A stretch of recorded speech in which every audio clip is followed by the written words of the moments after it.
Rubah ini menggoda katak di dekatnya. Tiba-tiba rubah tidak hati-hati meloncat ke dekat tebing gunung. Dia langsung menempel di tebing. Rubah ketakutan. Dia terus teriak minta tolong. Berharap akan ada selamatkan dia. Untungnya ada seorang bocah naik ke gunung untuk cari daun buat obat. Mendengar suara itu, rubah berjuang untuk bertahan. Ketika dia akan jatuh ke bawah, tiba-tiba sebuah tangan pegang kaki depan dia. Dan itu adalah anak yang tadi. Sangat susah baru bisa selamatkan rubah itu. Rubah akhirnya selamat. Dia langsung menggunakan mata seperti ingin berterima kasih kepada anak itu. Ketika anak itu bangun ingin pergi, tidak hati-hati jatuh ke bawah. Saat ini sangat bahaya. Rubah langsung panik. Jadi dia pakai kaki dia. Ingin tarik anak itu ke atas. Tapi dia bukan manusia jadi tidak bisa bantu. Kebaliknya membuat tangan anak itu sakit. Anak itu sakit langsung teriak. Rubah bingung tidak tahu harus melakukan apa. Jadi dia coba lagi untuk membantunya. Tanpa duga dia tidak bisa bantu. Dan membuat anak itu tetap jatuh ke bawah. Rubah panik. Tanpa pikir apa langsung lari ke bawah. Tapi saat dia sampai, anak itu sudah meninggal. Rubah terus jilat tangan anak itu. Berharap anak itu bisa hidup kembali. Tapi anak ini tetap tidak bergerak. Rubah coba sentuh tubuhnya. Tapi tidak ada reaksi. Rubah tidak mau seperti ini. Jadi dia berbaring di dekat orang yang telah bantu dia tadi lagi. Tapi akhirnya tetap tidak bisa selamatkan anak ini. Rubah jatuh ke dalam lubang keputusasaan. Dia berdiri di situ diam melihat anak ini. Terus melihatnya. Berharap keajaiban muncul anak itu bisa hidup kembali. Rubah tahu di suku dia ada obat yang bisa membuat manusia hidup lagi. Jadi dia langsung pulang. Dan ceritakan semua yang telah terjadi ke kepala sukunya. Berharap kepala suku akan bantu untuk penolong dia bisa hidup lagi. Tapi kepala suku menolak dan kasih tahu dia. Ini adalah takdir. Manusia dan rubah tidak bersama satu jalan. Kita tidak boleh ikuti campur soal itu. Jika tidak akan dihukum oleh Tuhan. Rubah mendengar itu sangat sedih. Tidak punya pilihan lain. Dia memutuskan untuk menggunakan kekuatan ribuan tahun dia untuk penolong dia anak tadi hidup lagi. Rubah pinjam kekuatan dari bumi dan langit. Dengan cepat nyawa keluar dari tubuh. Dia berhasil selamatkan anak itu. Dan diri sendiri akan tetap di dalam membentuk rubah. Melalui kelahiran, usia tua, penyakit dan kematian. Dengan cepat 10 tahun melalui. Anak itu sudah dewasa. Ketika rubah bertemu dengan dia lagi. Anak itu sudah tidak ingat lagi. Dan rubah sekarang sudah sangat tua. Melalui wajah banyak pasang surut. Rubah diam melihat pria di depan dia.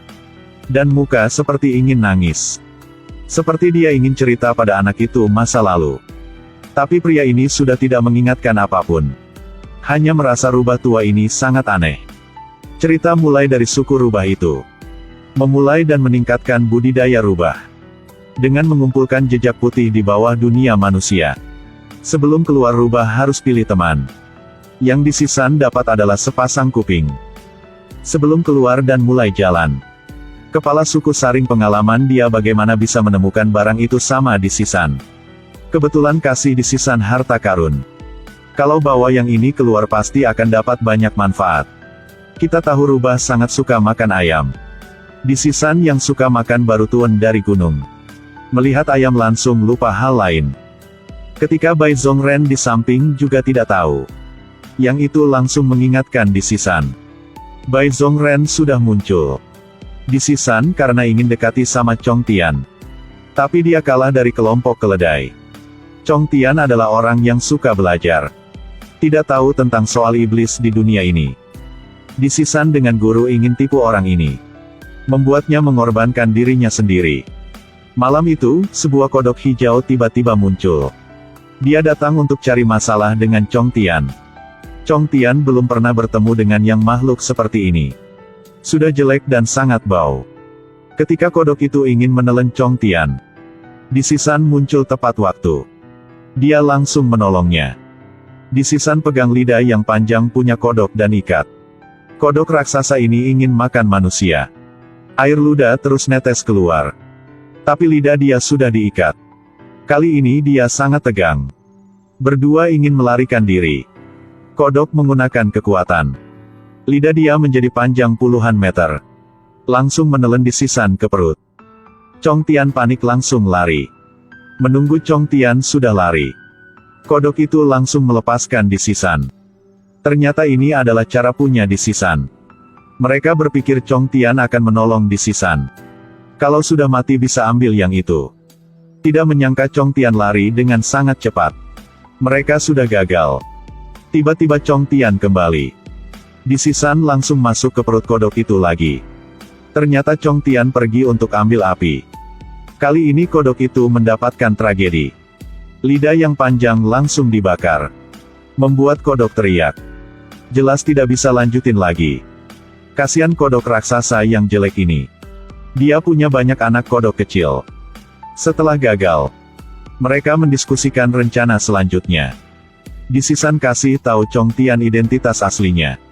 Dia adalah rubah yang dulu bantu Chong Tian. Setelah itu keluarkan permata kristal. Mereka obrol panjang malam. Kodok di belakang perahu bantu mendorongnya.